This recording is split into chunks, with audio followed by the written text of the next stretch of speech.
నమస్కారం. Rainbow hospital సుఖీభాకు స్వాగతం. Powered by star hospital. ఈరోజు కార్యక్రమంలో అధిక ఋతుస్రావానికి ఆయుర్వేద చికిత్స, చర్మాన్ని యవ్వనంగా ఉంచే కృత్రిమ యాంటీ ఆక్సిడెంట్, పెద్ద పేగులో క్యాన్సర్ను ఎలా పసిగట్టాలి, గుండె జబ్బుల్ని ముందుగానే తెలుసుకోవచ్చా, ఇంకా హెల్త్ టిప్. నెల సాఫీగా జరిగిపోవాల్సిన ఋతుక్రమం కొంతమందికి చాలా ఇబ్బందుల్నే తెచ్చిపెడుతూ ఉంటుంది. వాటిలో అధిక ఋతుస్రావం కూడా ఒకటి. ఒంట్లోంచి రక్తమంతా బయటకు వెళ్లిపోతోందా అన్నట్లుగా కంగారు పెట్టేస్తుంటుంది. అధిక రక్తస్రావానికి కారణాలు ఏవైనా ఎక్కువ మొత్తంలో రక్తం కోల్పోవడం అనేది అంతిమంగా రక్తహీనతకు దారితీసి లేనిపోని సమస్యల్ని తెచ్చిపెట్టే ప్రమాదం ఉంటుంది. ఈ నేపథ్యంలో అధిక రక్తస్రావానికి ఆయుర్వేదం చెబుతున్న చికిత్సలు, పరిష్కార మార్గాల గురించి ఇప్పుడు తెలుసుకుందాం.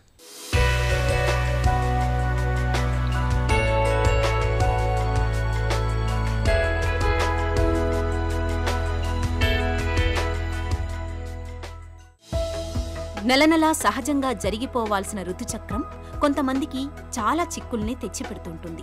నెలసరిలో ఎక్కువ మొత్తంలో రక్తం పోవడం కూడా అలాంటిదే. అధిక ఋతుస్రావాన్ని ఆయుర్వేదం రక్త ప్రదర వ్యాధిగా చెబుతుంది. శరీరంలో హార్మోన్ల సమతూకం దెబ్బతినడంతో పాటు పిత్తదోషం ఎక్కువైనప్పుడు, గర్భసంచిలో కణితులు ఉన్నప్పుడు అధిక ఋతుస్రావం సమస్యగా మారుతుంటుంది. ప్రతి నెలా ఎక్కువ మొత్తంలో రక్తం పోవడం అనేది చాలా మందిలో తీవ్రమైన రక్తహీనతకు దారితీయడంతో పాటు మరెన్నో చిక్కుల్ని తెచ్చిపెడుతుందని చెబుతారు ఆయుర్వేద నిపుణులు. ఒక స్త్రీకి సుమారు 22 రోజుల నుంచి 35 రోజుల లోపల నెలసరి వస్తే కనుక అది సాధారణం కింద తీసుకోవాలి. అది 35 రోజులు మించి అవుతే కనుక దాన్ని అసాధారణం కింద తీసుకోవాలి. హార్మోన్స్ వల్ల ఈ సమస్య రావడం జరుగుతుంది. అది ఎండోమెట్రియల్ థిక్నింగ్గా లేకపోతే ఎండోమెట్రియల్ హైపర్ప్లేషియా అన్న రకరకాలుగా చెప్తూ ఉంటారు. ఏవైతే హార్మోన్స్ ఏవైతే సవ్యంగా పనిచేయనప్పుడు లోపల తిత్తులు ఏర్పడడం కానీ, లేదా లోపల గడ్డలు ఏర్పడడం కానీ, లేదా వీళ్ళకి ఈ యొక్క పీసీఓడి అనే సమస్య, పీసీఓఎస్ సమస్య ఏదైతే ఉంటుందో అది ఉన్నప్పుడు కూడా వీళ్ళకి అధిక ఋతుస్రావం అవ్వడం జరుగుతుంది. కొంతమందికి థైరాయిడ్ సమస్య ఉంటుంది, అప్పుడు కూడా ఈ అధికంగా బ్లీడింగ్ అవ్వడం జరుగుతుంది. కొంతమంది చాలా బరువుగా ఉంటారు, కొంతమంది చాలా సన్నగా ఉంటారు. న్యూట్రిషనల్ ఫ్యాక్టర్స్ వల్ల కూడా వీళ్ళకి ఈ అధిక ఋతుస్రావం జరగడానికి అవకాశం ఉంటుందన్నట్టుగా తెలుస్తుంది. వీళ్ళకి ఐరన్ డెఫిషియన్సీ లేకుండా చూడాలి. అన్ని ఆకుకూరల్లో కూడా ఇనుము అనే ఖనిజం ఉంటుంది. కాబట్టి తరచూ మనం ఇనుము అనేది అధికంగా రావడానికి ఈ యొక్క ఆకుకూర లాంటివి తీసుకుంటూ ఉండాలి. అదేవిధంగా కొన్ని రకాలైన పళ్ళు, అలాగే రంగు గల కూరగాయలు తినడం ద్వారా కూడా మనకి ఇనుము అనేది ఇమడడానికి అవకాశం ఉంటుంది. అదేవిధంగా ఖర్జూరంలోను, అలాగే ఫిగ్స్ అంటే మనకి అంజీర్ పండులోనూ అత్యధికంగా ఐరన్ ఉంటుంది. అది తినడం ద్వారా కూడా మనకి ఇనుము అనే ఖనిజం మన శరీరానికి వస్తుంది. అదేవిధంగా ఓట్స్లో కూడా ఆల్మోస్ట్ 4 milligrams ఆఫ్ ఐరన్ ఉంటుంది. కాబట్టి ఓట్స్ కూడా తినడం ద్వారా మనకి మంచి జరుగుతుంది. ఆహారంలో మళ్ళీ మనకి ఈ యొక్క మాంసాహారం ద్వారా కూడా కొంతమంది సూప్స్ లాంటివి తీసుకుంటూ ఉంటారు. అవి తీసుకోవడం ద్వారా కూడా వీళ్ళకి ఈ యొక్క రక్తాల్పత అనేది ఏర్పడకుండా ఉంటుంది. ఎందుకంటే రక్తాల్పత ఏర్పడి వీళ్ళకి బలహీనత ఏర్పడడం అనేది ఇతరత్ర సమస్యలు మళ్ళీ ఏర్పడకుండా ఉండడానికి ఇది మనం ఒక పద్ధతిగా అనుకోవాలి. అధికంగా ఋతుస్రావం వచ్చినప్పుడు కంగారు పడకుండా వాళ్ళు రెస్ట్గా ఉండడము, అలాగే మెడిటేషన్ లాంటివి చేయడము, అలాగే చల్లటి ఐస్ ప్యాక్ లాంటిది బొట్ట మీద కాపడంలాగా పెట్టుకోవడము. ఈ ఋతుస్రావం అధికంగా అయినప్పుడు నెక్స్ట్ మంత్ మళ్ళీ అధికం అవడానికి కూడా అవకాశం ఉంటుంది. ఎందుకంటే హార్మోన్స్ ఎలా ఉంటాయంటే ఒక్కొక్కసారి అవి రిలీజ్ అవ్వడం మొదలెట్టాక అదే మళ్ళీ నెక్స్ట్ మంత్ కూడా రిపీట్ అవ్వడానికి అవకాశం ఉంటుంది. కాబట్టి ఈ విధమైన జాగ్రత్తలు తీసుకుంటే సరిపోతుంది. నెలసరిలో ఎక్కువ మొత్తంలో రక్తం పోతున్నప్పుడు జీవన శైలిలోనూ ఆహార విహారాల విషయంలో కొన్ని ప్రత్యేక జాగ్రత్తల్ని తీసుకోవాలని చెబుతుంది ఆయుర్వేదం. రోజువారీ ఆహారంలో కారం, పులుపు, మసాలాల్ని బాగా తగ్గించుకోవాలి. నెయ్యి, కందిపప్పు, పాత బియ్యం, పాల పదార్థాలను తరచుగా తీసుకుంటూ ఉండాలి. అరటి, దానిమ్మ, ఉసిరి వంటి పళ్లతో పాటు ఖర్జూరం వంటి డ్రై ఫ్రూట్స్ను తరచూ తీసుకోవాలి. బియ్యం కడిగిన నీటిలో 3 గ్రాముల దాల్చిన చెక్క పొడిని కలిపి నిత్యం తాగుతుంటే అధిక ఋతుస్రావం సమస్య క్రమంగా తగ్గుముఖం పడుతుంది. ముఖ్యంగా నేరేడు మనకి దొరుకుతూ ఉంటుంది మన చుట్టుపక్కల. నేరేడు పట్ట అంటాం మనం, అంటే బెరడు.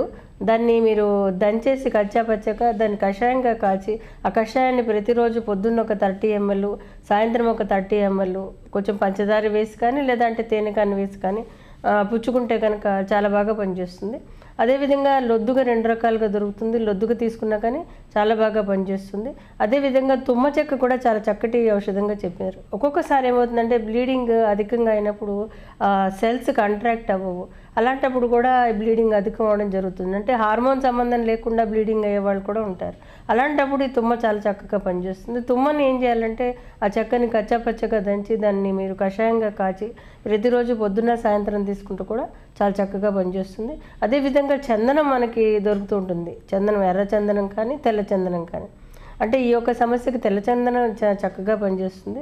తెల్లచందనాన్ని కషాయంగా కాచి అంటే దాన్ని అరగదీసి ఒక చెంచాడు ముద్దని మీరు నీళ్ళల్లో వేసేసి పుచ్చుకుంటే కనుక చలవ చేసి ఆ బ్లీడింగ్ అనేది కొంత తగ్గడానికి అవకాశం ఉంటుంది. అలాగే సంపెంగ పూలని కూడా చెప్పడం జరిగింది. ఎందుకంటే సంపెంగ పువ్వులకి పొటాషియం కంటెంట్ అధికంగా ఉంటుంది. అదేవిధంగా బ్లీడింగ్ వైటమిన్ కే సప్లిమెంటేషన్ చేయడానికి కూడా దీంట్లో ఒక మంచి గుణం ఉంది. సో దీనిని తీసుకోవడం ద్వారా కూడా మంచి గుణం ఉంటుంది. అదేవిధంగా తామర పూలు లేదా తామర కాడల్ని శాస్త్రంలో చెప్పడం జరిగింది. అంటే చాలామంది తామర కాడలతో కూరలు లాంటివి కూడా చేసుకుంటూ ఉంటారు. సో అవి తీసుకోవడం ద్వారా కూడా మంచి గుణం ఉంటుంది. ఔషధాల విషయానికి వచ్చేసరికి ఒక్కొక్క స్త్రీకి ఒక్కొక్క రకమైన లక్షణాలు ఉంటాయి. కాబట్టి ఎటువంటి లక్షణంతో ఆ యొక్క అధిక ఋతుస్రావం అవుతుంది, ఏ విధంగా అవుతుందన్నది చూసుకుని దాని ప్రకారం చికిత్స చేయడం అనేది చేస్తూ ఉంటాము. ముఖ్యంగా ఏంటంటే దీనికి ప్రదరాంతక రస్ అని, ప్రదరాంతక లోహం అని, లోద్రాసం అని, అశోకారిష్ట అని, అలాగే ఈ యొక్క తుమ్మ సంబంధమైన కొన్ని కషాయాలు లాంటివి, అలాగే పంచవల్కల క్వాదం అనేసి, అలాగే దశమూల అరిష్ట, పంచమూలాలు, ఇవన్నీ కూడా వాళ్ళ యొక్క సమస్యలను బట్టి ఇవ్వడం జరుగుతూ ఉంటుంది. అందులో కొంతమందికి రక్తాల్పత లాంటిది ఉంటే లోహాస్పన్ లాంటిది ఇస్తుంటాము, మండూరం లాంటిది ఇస్తుంటాము, అలాగే వీళ్ళకి గుడూచి లాంటిది ఇస్తుంటాము. అంటే ఎటువంటి విధమైన ప్రాబ్లం ఎన్నాళ్ళు వస్తుందన్నది చూసుకుంటూ, అంటే ఈ నెల ఇచ్చాక మళ్ళీ వచ్చే నెల ఏ విధంగా వస్తుందో, ఏ విధంగా కంట్రోల్ అవుతుంది, అలాగా సుమారు 3 నుంచి 6 నెలల పాటు వాళ్ళకి ఇస్తే కనుక మంచి గుణం ఉంటుంది. అధిక ఋతుస్రావంతో బాధపడే మహిళలకు ఆయుర్వేదం కొన్ని ప్రత్యేకమైన ఔషధాలను చెబుతుంది. అశోకారిష్ట, లోధ్రాసవం, ప్రవాళ భస్మం, ముక్తాపిష్టి వంటి ఔషధాలను ఆయుర్వేద వైద్యుల సలహాతో వాడుకుంటే మంచి ఫలితం కనిపిస్తుంది. అధిక ఋతుస్రావంతో బాధపడే మహిళలు ఎక్కువగా ఎండలో తిరగకూడదు. శారీరక శ్రమను సాధ్యమైనంత వరకు తగ్గించుకోవాలి. మానసిక ఆందోళనలు, ఒత్తిళ్లను తట్టుకునేందుకు యోగా, ధ్యానం, ప్రాణాయామాలను ఆచరించడం మేలు. ఇప్పుడు రెయిన్బో హాస్పిటల్ సమర్పించు హెల్త్ న్యూస్ మీకోసం. ఎండ నుంచి చర్మాన్ని కాపాడేందుకు, చర్మాన్ని నిత్య నూతనంగా ఉంచేందుకు దోహదం చేసే ఒక కొత్త కృత్రిమ యాంటీ ఆక్సిడెంట్ను ఇటీవల పరిశోధకులు తయారు చేశారు. బ్రిటన్లోని న్యూకేస్టిల్ విశ్వవిద్యాలయానికి చెందిన పరిశోధకుల బృందం ఇటీవల ప్రయోగశాలలో టిరాస్ అనే కృత్రిమ యాంటీ ఆక్సిడెంట్ పోషకాన్ని సృష్టించారు. సూర్యరశ్మి నుంచి వచ్చే అతినీలలోహిత కిరణాల మూలంగా చర్మం లోపలి పొరలు దెబ్బతినిపోతాయి. చర్మం తన సహజ సిద్ధమైన సాగే గుణాన్ని కోల్పోతుంది. టిరాస్ యాంటీ ఆక్సిడెంట్ ఇతర యాంటీ ఆక్సిడెంట్లతో పోల్చి చూసినప్పుడు ఈ దుష్ప్రభావాల్ని చాలా వరకు అడ్డుకుంటున్నట్లు తేలింది. త్వరలోనే ఈ కృత్రిమ యాంటీ ఆక్సిడెంట్ పోషకం అందుబాటులోనికి తెస్తామని ప్రకటిస్తున్నారు పరిశోధకులు. పెద్ద పేగు పేరులోనే కాదు, ప్రాధాన్యంలోనూ పెద్దదే.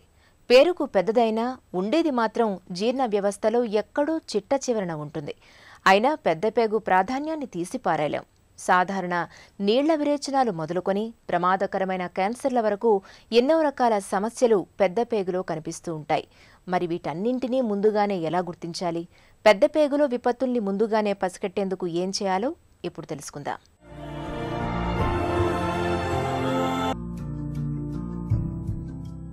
పెద్ద పేగులో కనిపించే అతి పెద్ద విపత్తు క్యాన్సర్. ప్రపంచవ్యాప్తంగా ప్రతి ఏటా 5 లక్షల మందిని బలి తీసుకుంటోంది. మరి ఈ నేపథ్యంలో పెద్ద పేగులో క్యాన్సర్ ఆనవాళ్లను ముందుగానే గుర్తించే వీలుందా? కొన్ని అనుమానిత లక్షణాలను ముందుగానే గమనించటం, తరచూ కొలనోస్కోపీ పరీక్షను చేయించుకోవటం ద్వారా క్యాన్సర్ను తొలి దశలోనే గుర్తించే వీలుంది.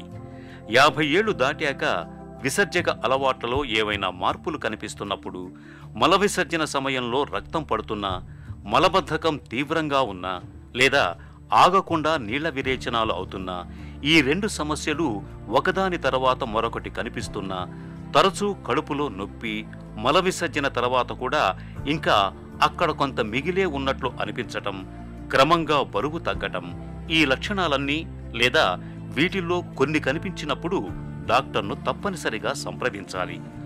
కొలనోస్కోపీ పరీక్ష చేయించుకోవాలి. గతంలో కుటుంబ సభ్యుల్లో ఎవరికైనా పెద్ద పేగులో క్యాన్సర్ వచ్చిన చరిత్ర ఉన్నప్పుడు తరచూ కొలనోస్కోపీ పరీక్ష చేయిస్తూ ఉండాలి. గుండెపోటు పిడికడు హృదయంలో పెను తుఫాను లాంటిది. ఈ ఆపత్కాలంలో సరైన వైద్య సాయం అందినప్పుడే మనం బతికి బట్టకట్టగలం. అసలు ఈ సమస్య రాకుండా నివారించుకునే మార్గం లేదా అనంటే తప్పకుండా ఉంది. ఇందుకు మనం చేయాల్సిందల్లా గుండె జబ్బుల సంకేతాల్ని మనకు ముందుగా తెలియచెప్పే పరీక్షల్ని చేయించుకుంటూ ఉండడమే. రక్త పరీక్ష, లిపిడ్ ప్రొఫైల్ వంటి పరీక్షలతో పాటు గుండె జబ్బుల ముప్పును తెలియచేసే ఇతర సంకేత మార్గాల గురించి డాక్టర్ని అడిగి ఇప్పుడు తెలుసుకుందాం.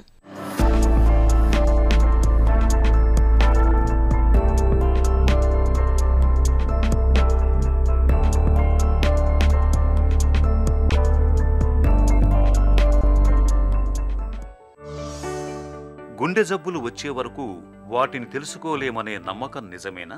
సాధారణంగా జనాల్లో ఉండే అపోహ ఏంటంటే, ఇప్పుడు మనకి ఏదైనా గుండె జబ్బుకు సంబంధించిన లక్షణాలు కనిపిస్తేనే, అంటే గుండె నొప్పో లేకపోతే ఆయాసం ఇట్లాంటి లక్షణాలు కనిపిస్తేనే గుండె జబ్బు ఉందేమో అని అనుకుంటారు. అయితే ఎక్కువ మందిలో ఈ లక్షణాలు అనేవి చాలా అడ్వాన్స్డ్ స్టేజ్లో మాత్రమే వస్తుంటాయి. ఇప్పుడున్న టెక్నాలజీలో మనకి ఇలాగ లక్షణాలు రాకముందే గుండె జబ్బు ఉందా లేదా అనేది తెలుసుకోవటం చాలా తేలికైన పని. దానికి ఓన్లీ థింగ్ ఏంటంటే రెగ్యులర్ చెకప్ అనేది అవసరం. అంటే మనకి ఏదైనా ప్రాబ్లం ఉన్నా లేకపోయినా ఒక వయసు దాటిన తర్వాత క్రమం తప్పకుండా అట్లీస్ట్ వన్స్ ఏ ఇయర్ అయినా చెకప్ చేసుకుంటే మనకి గుండె సమస్యలు ఏమైనా ఉన్నాయా లేదా అనేది మనకి లక్షణాలు కనిపించకముందే కనుక్కోవచ్చు అనమాట. సో ఇందులో కామన్గా చేసే పరీక్షలు ఏంటంటే గుండె సమస్యలు ఉన్నాయా లేదా అనేది తెలుసుకోవడానికి ఒకటి ఈసీజీ అండి, రెండోది ఎకోకార్డియోగ్రామ్ అంటే హార్ట్ స్కానింగ్ అనమాట, అండ్ మూడోది ట్రెడ్మిల్ టెస్ట్. ఇవి మూడు కూడా బేసిక్ టెస్ట్లు అనమాట. ఈ మూడు టెస్ట్ల ద్వారా మనకి గుండెలో ఏదైనా సమస్యలు ఏర్పడుతుంటే మనం ఎర్లీ స్టేజెస్లోనే కనుక్కోవడం అనేది వీలు పడుతుంది. అది కనుక్కొని దానికి ట్రీట్మెంట్ తీసుకుంటే మన ప్రాణాపాయం ప్రివెంట్ చేయగలిగే అవకాశం ఉంటుందన్నమాట.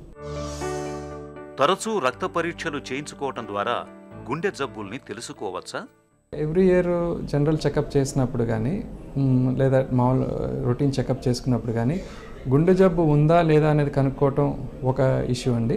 రెండోదేమో గుండె జబ్బు లేకపోయినా కూడా గుండె సమస్యలకి దారి తీసే రిస్క్ ఫ్యాక్టర్స్ ఏమన్నా ఉన్నాయా అనేది కూడా చెకప్ చేసుకోవటం వెరీ ఇంపార్టెంట్ అనమాట. సో ఇందులో కామన్గా చేసే పరీక్షలు ఏంటంటే బ్లడ్ షుగర్ ఒకటి, అంటే షుగర్ ఉన్న వాళ్ళలో హార్ట్ ప్రాబ్లమ్స్ వచ్చే అవకాశాలు ఎక్కువ ఉంటాయి. అదేవిధంగా లిపిడ్ ప్రొఫైల్ అంటాం, అంటే బ్లడ్లో ఉండే కొలెస్ట్రాల్ లెవెల్స్ తెలుసుకోవటం. వీటి ద్వారా మనకి హార్ట్ ప్రాబ్లము వచ్చే అవకాశం ఉందా లేదా అనేది తెలుస్తుంది. అండ్ ఇవి కనుక తేడా ఉంటే వాటిని కంట్రోల్ చేసుకుంటే మనకి హార్ట్ ప్రాబ్లము ప్రివెంట్ చేయొచ్చు. ఇప్పుడు కొద్దిమందికి ఏంటంటే చెస్ట్ పెయిన్ వస్తుంటుంది. ఆ చెస్ట్ పెయిన్ వచ్చినప్పుడు ఇది హార్ట్ పెయినా కాదా అనే అనుమానం ఉంటుంది.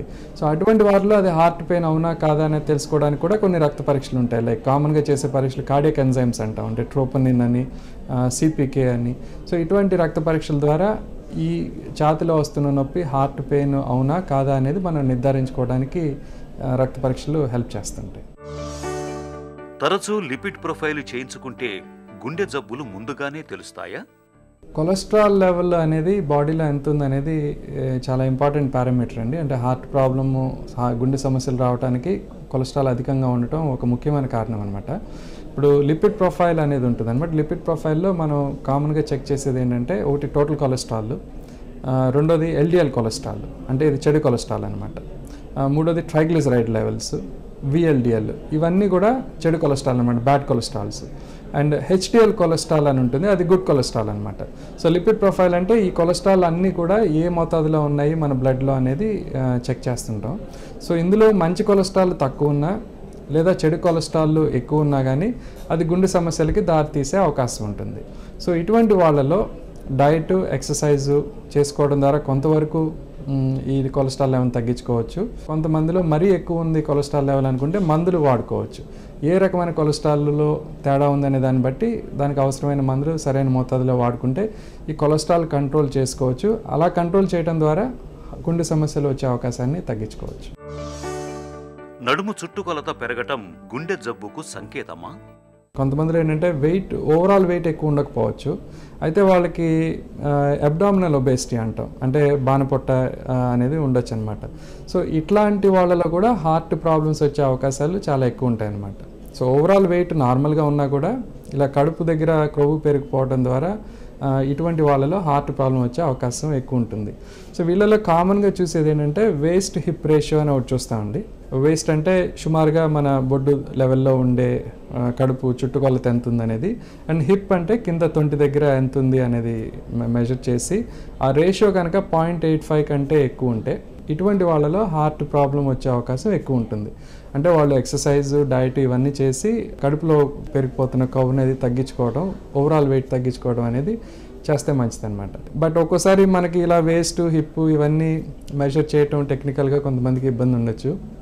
మనకు కామనెస్ట్ ఇండికేటర్ ఏంటంటే మనందరం మగవారిలో అయితే ప్యాంట్స్ వేసుకుంటాం, రెడీమేడ్ ప్యాంట్స్ మంచి కామన్గా వాడుతుంటాం. ఈ వేస్ట్ సైజ్ అంటే మన ప్యాంట్ సైజు 36 ఇంచెస్ కంటే ఎక్కువ వస్తుంది అంటే డెఫినెట్గా మీరు రిస్క్లో ఉన్నట్లే హార్ట్ ప్రాబ్లం రావడానికి. అదే స్త్రీల్లో అయితే 32 అంగుళాల కంటే ఎక్కువ ఉంటే దెన్ హార్ట్ ప్రాబ్లం వచ్చే అవకాశాలు ఎక్కువ ఉంటాయి.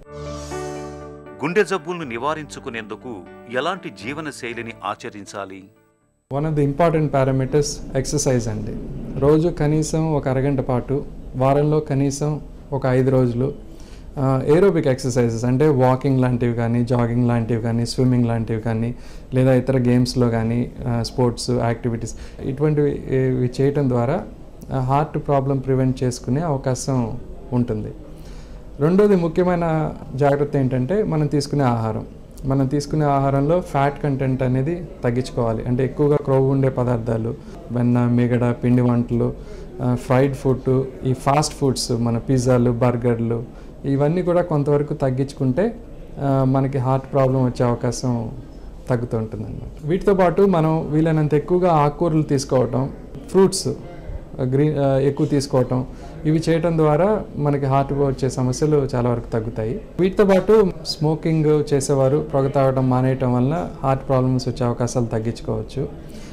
అదేవిధంగా షుగర్ ఉన్న వాళ్ళు షుగర్ లెవెల్ని కంట్రోల్ చేసుకోవడం ద్వారా హార్ట్ ప్రాబ్లం వచ్చే అవకాశం తగ్గించుకోవచ్చు. కొలెస్ట్రాల్ ఎక్కువ ఉన్న వాళ్ళు కొలెస్ట్రాల్ కంట్రోల్ చేసుకుని హార్ట్ ప్రాబ్లం రాకుండా చూసుకోవచ్చు. ఆల్కహాల్ అనేది ఒక మోతాదు మించి తీసుకోకుండా ఉండటం కూడా ఇంపార్టెంట్. అంటే 2 పెగ్స్ కంటే ఎక్కువ తీసుకోకుండా ఉండటం చాలా అవసరం. స్ట్రెస్ అనేది ఇప్పుడు ప్రజెంట్ డే కండిషన్స్లో తప్పట్లేదు. మనం ఏ ప్రొఫెషన్లో ఉన్నా, ఏ ఆక్యుపేషన్లో ఉన్నా కానీ స్ట్రెస్ అనేది మన లైఫ్లో ఒక పార్ట్ అయిపోయింది. అయితే ఉన్నంతలో మనం స్ట్రెస్ తగ్గించుకోవడం ద్వారా కూడా హార్ట్ ప్రాబ్లం అనేది రాకుండా ప్రివెంట్ చేయొచ్చు. స్ట్రెస్ తగ్గించుకోవాలి అంటే ఒకటి టైం మేనేజ్మెంట్ అండి. మనకున్న టైంలో మనం ఎంతవరకు చేయగలం, అండ్ రెండోది ఆ చేయగలిగింది ఎంత ఆర్గనైజ్డ్గా చేయగలం అనేది మనం చూసుకుని ప్లాన్ చేసుకుని మన క్యాపబిలిటీస్ని బట్టి మనం పని చేయడం ద్వారా స్ట్రెస్ని చాలా వరకు మనం తగ్గించుకోవచ్చు. రెండోది మనకు అందుబాటులో ఉన్న మిగతా రిసోర్సెస్ వాటిని కూడా చూసుకుని వీలైనంత వరకు మన స్ట్రెస్ తగ్గించుకోవటం ద్వారా హార్ట్ ప్రాబ్లం వచ్చే అవకాశాలు చాలా వరకు తగ్గించుకోవచ్చు. తరచూ రక్త పరీక్షలు, లిపిడ్ ప్రొఫైల్ పరీక్షల సాయంతో గుండె జబ్బుల ముప్పును ముందుగానే ఎలా పసిగట్టవచ్చో తెలుసుకున్నాం కదా. ఇక ఈరోజు కార్యక్రమాన్ని ముగించే ముందు రెయిన్బో హాస్పిటల్ సమర్పించు ఒక చిన్న చిట్కా మీకోసం. పంటి నొప్పితో బాధపడుతున్నప్పుడు 2 తులసి ఆకులు, చిటికెడు ఉప్పు, చిటికెడు మిరియాల పొడిని కలిపి పేస్టులాగా చేయండి. ఈ పేస్టుని నొప్పి పుడుతున్న దంతంపై కాసేపు పట్టించండి. పంటి నొప్పి నుంచి త్వరగా ఉపశమనం దొరుకుతుంది. సుఖీభవ కార్యక్రమానికి సంబంధించి మీ విలువైన సూచనలు, సలహాల్ని వెంటనే మాకు రాయండి. మా చిరునామా Sukhibhava, ETV 2, Ramoji film city, Hyderabad 501512 లేదా sukhibhava@etv.co.in కు మెయిల్ చేయండి.